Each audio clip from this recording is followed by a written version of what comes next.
नमस्कार भाई। छक्कर बाबा बानी देखी बहुत परेशानी में लागत का बाबा। हाँ बड़ा धीरे बोलतनी का स्थिति बा। क्या दवाई लेके करी बैठल बा। ठंडा ठेक गइल बा ठंडा लाग गइल बा जे हमर बोलियो बाझ गइल बा आ दर्द भई रहत गोड़ में ले देही में ले दवाई खा तनी का करियो। दवाई खातनी हाँ तनी दवाई खा ली। बड़ा परेशानी में लागतनी हम देखतनी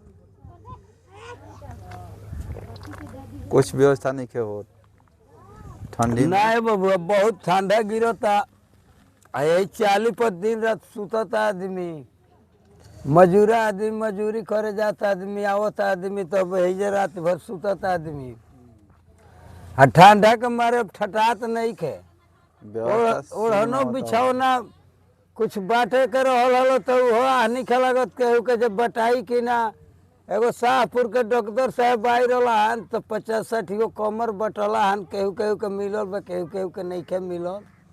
केहू मैंने सामान मन बाटत। हाँ आदमी अब जब परेशाने बड़े देखा जा कहिया ले कुल हमनी के जैसे क्लियर होला कहिया ले जानी जा ठंडा में तो मरते बन जाओ देखा कुल लइकन के कुल लोग अपन कुकुरा हवा में ठंडा में बहुत दिक्कत बा जा भाई बांध पे।